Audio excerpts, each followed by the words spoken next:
Pour ce qui est du silence dont vous parliez, je pense qu'on ne peut pas parler de silence.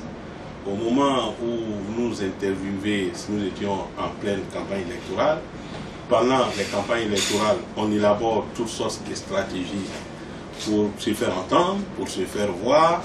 Il était tout à fait normal qu'il y ait du bruit. Mais je pense que cette période était une période de campagne électorale.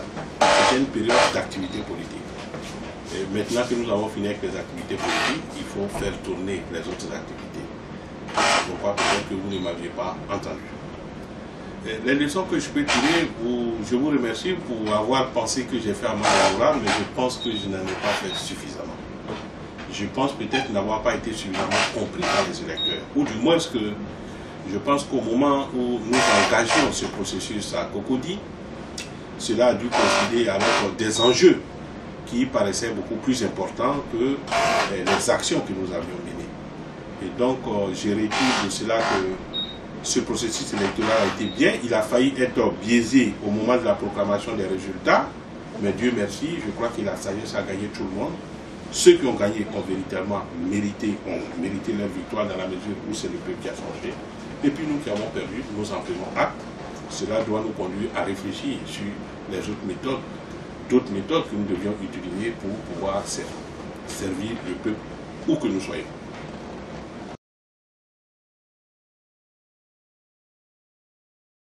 Le choix de Cocody est affectif. Voilà. Moi j'ai grandi à Cocody et j'ai commencé mes activités associatives à Cocody. Et j'ai fait mes études à Cocody. Et donc je suis très attaché à Cocody.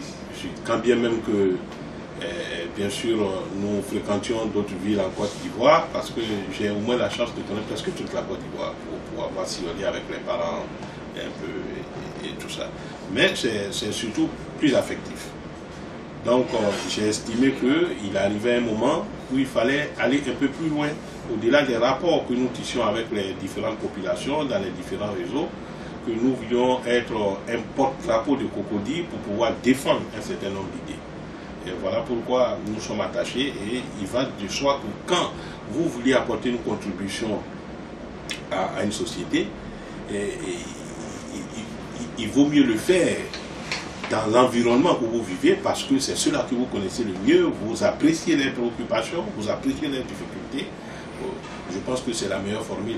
Sinon, si je dois aller faire des dons à Paris, ou je dois aller faire des dons au Mali ou en Guinée, je ne dis pas que ce n'est pas mauvais, mais finissons d'abord par aider ceux qui sont autour de nous. Et en tant que musulmans, c'est ce qui nous est aussi recommandé.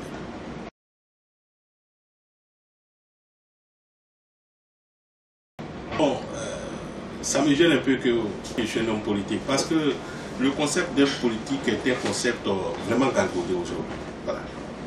Et quand tu regardes la configuration politique en Côte d'Ivoire, ceux qui se réclament d'être hommes politiques, je pense, ont suffisamment dessus le peuple. Moi, je ne veux pas me réclamer de cette famille-là. Toutes les crises qu'on a connues résultent du fait qu'il y a des individus se réclamant d'hommes politiques qui ont fait prévaloir les individus et les intérêts individuels, les intérêts personnels, les intérêts du groupe au détriment des populations. Alors, sous ce temps-là, je ne peux pas me considérer comme étant homme politique. Je peux me considérer comme étant citoyen avec la volonté de vouloir être au service des autres. C'est ce que je peux dire. Politique idéale, vous savez, l'idéal, c'est une perception, il n'y a rien qui puisse être vraiment, c'est le souhaitable, je pourrais dire. Voilà. Le souhaitable, je pense que de plus en plus, il faut que ceux qui veulent s'engager dans l'action communautaire, ceux qui veulent s'engager pour servir le peuple, ceux qui veulent s'engager pour servir la communauté, doivent se dire que la passion pour le pouvoir ne peut pas résoudre le problème. Ce qui me paraît important, lorsqu'on a la volonté de servir les autres, on fait le sacrifice qu'il faut. Vous pouvez mener une action, vous l'avez dit tout à l'heure que j'ai mené un certain nombre d'actions et puis bon, les gens ne m'ont pas donné le résultat. Est-ce que c'est pour autant que je dois me fâcher avec les gens? Peut-être que je n'ai pas été bien compris. Donc il faut dépassionner les choses. Pour moi, la meilleure façon d'être homme politique, c'est se dire, bon, on veut se mettre au service des autres. On demande l'option des autres. Et justement, dans l'exécution des tâches, on ne peut pas dire qu'on a la solution miracle. Donc, on peut être remis en cause. Mais lorsque vous êtes remis en cause, n'en faites pas un argument pour se faire la guerre. Il faut prendre en compte les préoccupations des autres. Et lorsque vous prenez en compte les préoccupations des autres, plus vos idées, quand vous assemblez les deux, vous pouvez trouver une solution de juste milieu qui puisse satisfaire les gens. Donc, je pense que celui qui veut être homme politique, ils n'ont qu'à se dire qu'ils doivent se mettre au service de la société et non que la société se mette à leur propre service. De ma campagne électorale. Vous savez, aujourd'hui, nous sommes dans un pays en pleine difficulté. Voilà. Difficultés morales, difficultés économiques, difficultés sociales, etc. Et ce qui constitue l'enjeu principal aujourd'hui, c'est la lutte contre la pauvreté, c'est-à-dire permettre aux jeunes de se faire un emploi, permettre aux femmes de se prendre en charge, une certaine autonomisation. Alors, au regard des actions qui ont été menées par les différents dirigeants des différents groupes, on constate que les gens ne sont pas suffisamment impliqués dans la prise en charge de leur propre destin. Alors, nous disons que si nous voulons faire le développement, il faut associer les populations elles-mêmes. Il faut que les populations elles-mêmes s'approprient leur développement. Lorsque vous vous appropriez votre développement, lorsque vous êtes conscient de vos différentes difficultés, lorsque vous êtes conscient des enjeux qui s'imposent à vous, et lorsque vous avez l'espoir, quand vous mettez ensemble, vous pouvez surmonter ces difficultés, je crois que vous avez des chances de réussir.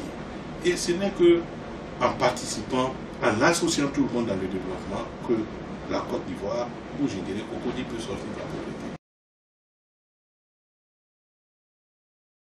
Je crois que la Côte d'Ivoire est en crise profonde.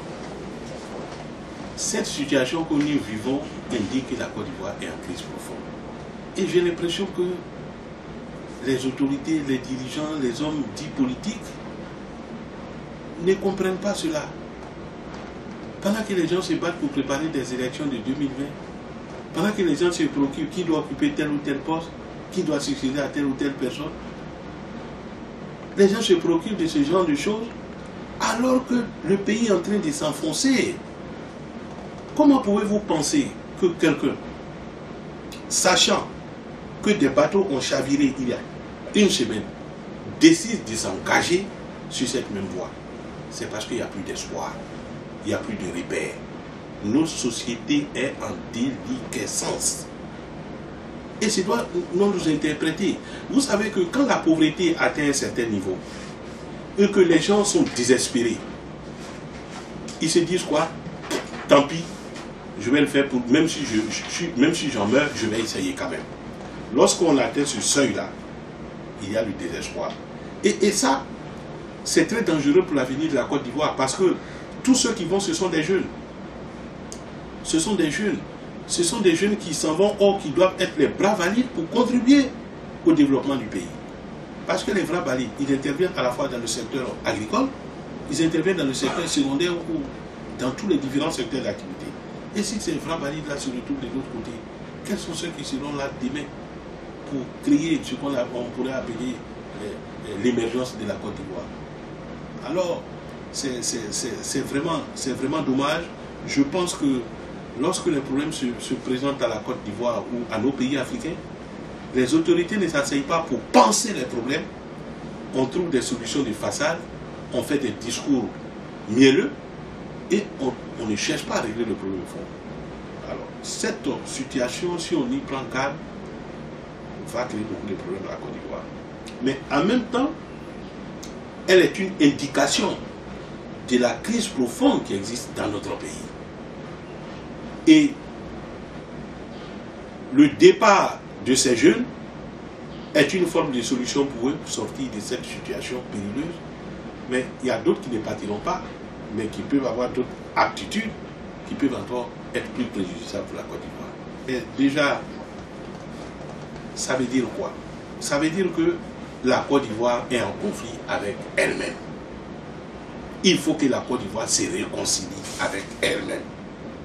Tout part de là. Nous avons connu depuis 1999 jusqu'à maintenant une crise qui ne fait que s'aggraver et s'envenimer. Et si on y prend garde, cette crise-là va créer le désordre total. Et justement, pour éviter cela, il faut que les autorités comprennent, ceux qui dirigent nos pays, ceux qui sont les acteurs sociaux, vous qui êtes les journalistes, ceux qui défendent les droits de l'homme. Il faut qu'ils appellent ce que, je dirais, le président Gbagbo parle, asseyons-nous et discutons de nos problèmes. Si nous ne nous asseyons pas, si nous ne pensons pas sérieusement nos problèmes, nous allons connaître des crises très graves.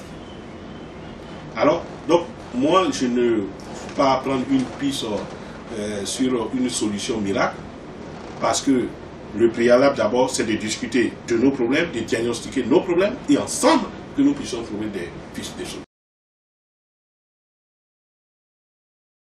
Voilà, je crois que chacun doit prendre un sacerdoce, comme je l'ai dit. Il y a d'autres, par exemple, ils s'engagent, ils disent, je vais faire de la politique, et puis, bon, ils s'utilisent les uns les autres pour avancer. Ça, c'est une façon de servir.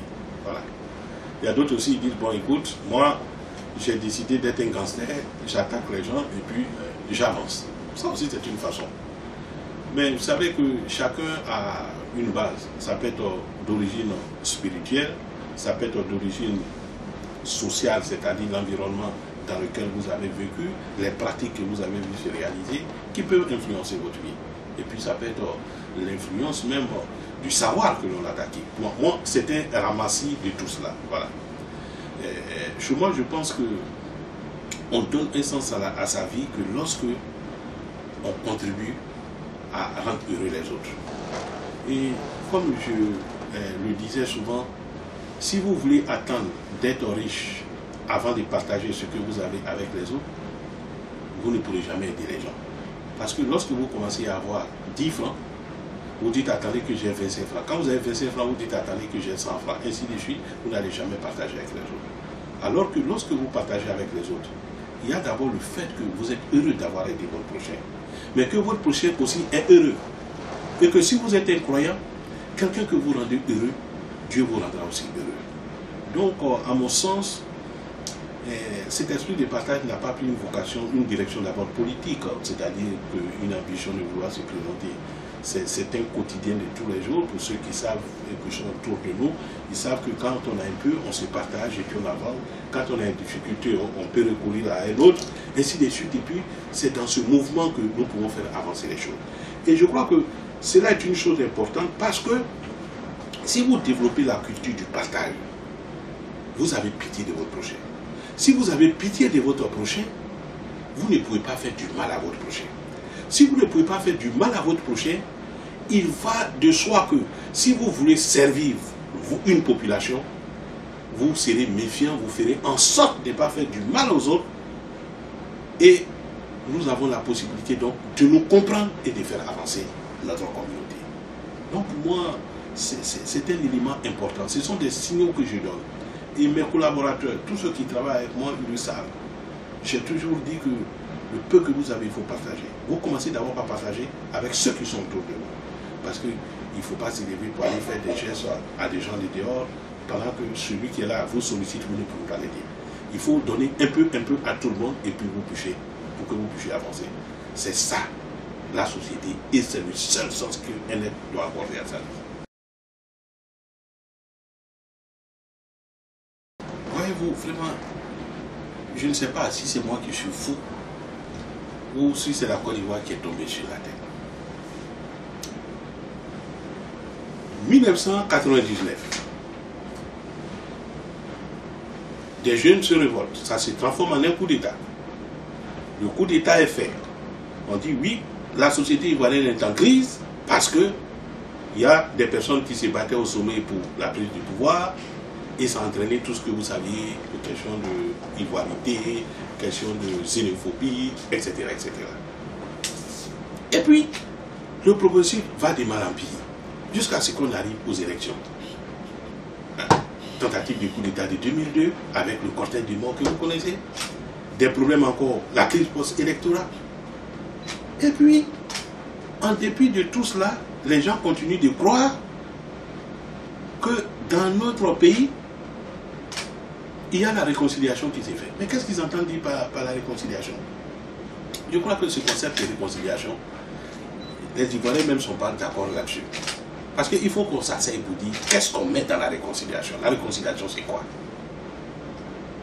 Est-ce que la réconciliation, c'est le fait qu'un groupe a gagné et que l'autre est en prison et qu'on est en train de juger cet autre groupe, alors que ces deux personnes qui se sont affrontées, donc d'un autre côté, les autres sont tranquilles et de l'autre côté, les autres doivent subir? Est-ce que la réconciliation, c'est le fait que pour le partage du pouvoir, des gens se mettent ensemble et puis ils se partagent le pouvoir pour gérer la Côte d'Ivoire? Ou bien est-ce que la réconciliation, c'est le fait qu'on fasse la promotion de telle ou telle région? Je ne sais pas vraiment ce que les gens pensent de tout cela. Mais moi, à mon sens, je pense que la sagesse voudrait qu'on ait pitié des Ivoiriens. Qu'on ait pitié des Ivoiriens. Ces jeunes que vous voyez en train de s'envoler partout, aller se tuer dans les mers. Ces gens qui meurent parce qu'il y a des inondations, il y a des cataclysmes qui se produisent pendant les saisons pluvieuses. Ces enfants qui meurent dans les hôpitaux faute de moyens financiers. Il faut qu'on ait pitié des Ivoiriens. Il faut que les intellectuels, il faut que les dirigeants, il faut que la société civile se réveille. Écoutez, qu'est-ce qui empêcherait qu'on soit de tel bord ou de tel autre, qu'on s'asseye et qu'on dise, nous avons péché, nous avons fait souffrir notre pays. Maintenant que nous avons fait souffrir notre pays, quels sont les problèmes des uns et des autres? Il n'y a pas. Vous savez, vous avez la main et vous prenez la machette avec votre main droite et par inadvertance ou par volonté, vous vous blessez la main gauche. Et puis la main droite se fâche, vous dit, bon écoute, la main gauche se fâche, bon écoute, main droite, comme tu m'as blessé, dorénavant, je n'étais plus dans le travail. Mais qui va en souffrir? C'est le corps humain lui-même. Parce qu'il faut les deux mains pour travailler. Voilà comment il faut voir le problème de la Côte d'Ivoire. Que les gens s'asseyent, qu'ils disent que nous avons raté. Parce que si nous n'avions pas raté, l'héritage du Houphouët-Boigny ne serait pas ce que nous connaissons aujourd'hui. Puisque nous avons raté, qu'est-ce que nous devons faire pour sortir de l'impasse? Et je vous assure, vous pouvez vous enfermer, vous allez discuter, on finira par trouver une solution. C'est pourquoi j'ai dit que la théorie dit asseyons-nous pour discuter, c'est essentiel. Mais on est imbu, on se croit tantôt plus fort, ou bien on se croit trop fâché parce qu'on a été marginalisé. Mais si on prend des positions aussi radicales, on ne trouvera jamais une solution. Ce n'est que dans une approche de juste milieu, de concessions, de part et d'autre, de remise en cause de chacun d'entre nous, que la Côte d'Ivoire peut sortir de cette crise. Est-ce que vous trouvez normal pour un pays qui est dans une telle situation qu'on commence à parler d'alternance? Mais il faut parler de comment sauver les Ivoiriens de la difficulté. La Côte d'Ivoire est en crise. Et si on y prend garde, ce que va nous réserver 2020 va être pire. Parce que regardez les flammes de la passion qui se dégagent déjà. On commence, on ne parle maintenant que de l'alternance, on parle de préparer 2020. Mais le peuple qui souffre, qu'est-ce qu'on en fait? Il faut se préoccuper de la situation du peuple. La réconciliation. Pendant qu'une partie de la Côte d'Ivoire se sent marginalisée par la crise post-électorale, on ne prend pas conscience, on pense que ce sont des adversaires. Mais même s'ils sont vos adversaires, est-ce que ce ne sont pas des fils de la Côte d'Ivoire qu'on doit prendre en compte? Il faut les écouter. Pendant que vous parlez d'alternance en 2020, il y a des régions, il y a des ethnies, il y a des populations, il y a des élites qui pensent que du fait que certains soient en prison, certains soient exilés de la Côte d'Ivoire, ils ne se sentent plus ivoiriens, au sens où ils doivent contribuer au développement de la Côte d'Ivoire. Alors que il y a une théorie de développement qui est importante, la théorie du capital social. Dans un pays où il n'y a pas la cohésion, dans un pays où les populations n'ont pas la même commune vision des choses, il va de soi que le développement ne pourra pratiquement jamais se réaliser. Donc, il est important que les gens voient la chose sous cet angle-là. Sur cet angle-là. Tant que les Ivoiriens ne vont pas comprendre que c'est en se mettant ensemble, qu'en surmontant nos différences et en essayant de s'accepter mutuellement, tant que les Ivoiriens ne vont pas avoir cette conscience-là, il n'y aura pas d'avancée. Je regarde sur les réseaux sociaux des propos que des gens se tiennent. les camps sont tranchés, les positions sont tranchées. Mais avec des positions tranchées, quelle solution vous allez trouver? Une guéguerre permanente? Depuis quand le développement va se faire dans la guéguerre? Le développement a besoin de calme. Le développement a besoin de confiance mutuelle. Le développement a besoin que nous nous fassions des concessions et qu'on sache qu'à un moment donné, celui-là est plus apte à accomplir telle chose et que demain, tel autre peut être apte à accomplir telle autre chose. Et c'est dans cette conjugaison que nous pouvions aller vers le développement. Alors, pour moi, l'Alternance 2020, c'est une parodie de comédie et j'estime que c'est encore montrer une fois de plus l'inconscience des hommes politiques. Je ne suis pas du FPI, il m'est difficile de me prononcer en voyant tous les ténèbres de la position. Mais ce que je constate, c'est que le FPI a dirigé ce pays. Et s'il y a la crise aujourd'hui, c'est parce que le FPI et d'autres partis sont en conflit. Enfin, je ne dis pas si c'est ça qui est l'origine de la crise, parce que l'origine de la crise, il faut prendre ça de façon historique, elle est un peu plus lointaine. Mais si les gens du FPI estiment que c'est dans cette division qui peut contribuer à entraîner la réconciliation, bon, tant pis pour eux. Mais c'est vraiment dommage, c'est vraiment dommage.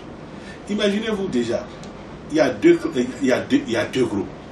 Ceux qui te disent les vainqueurs, ceux qui ont été vaincus, si on peut appeler ça comme ça. Et encore, parmi les vainqueurs et parmi les vaincus, il y a encore des groupes encore qui se créent pour se bouffer entre eux.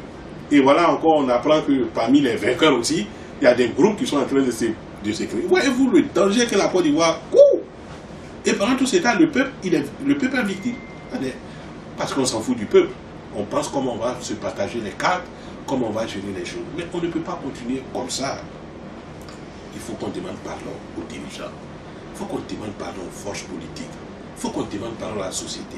Asseyons-nous, réfléchissons, pensons-nous plein et mettons-nous ensemble pour développer notre pays. Vous savez, on ne tarde pas facilement à faire des caricatures, à faire des comparaisons. Comme on dit, comparaison n'est pas raison. Mais attendez, j'ai dit, la Côte d'Ivoire brûle. Elle brûle parce que le pays s'enfonce dans la pauvreté. Si vous voyez les jeunes fuir, aller partout, si vous voyez des gens prendre subitement des armes, si vous voyez des gens revendiquer à tort ou à raison, si vous voyez les grèves par-ci, par-là, mais c'est parce que ça ne va pas. Ça ne va pas. Mais je ne dis pas que c'est parce que les dirigeants ne travaillent pas bien que ça ne va pas. Parce qu'il faut donner une histoire à cette situation que nous connaissons. Alors, troisième voie, c'est quoi ça?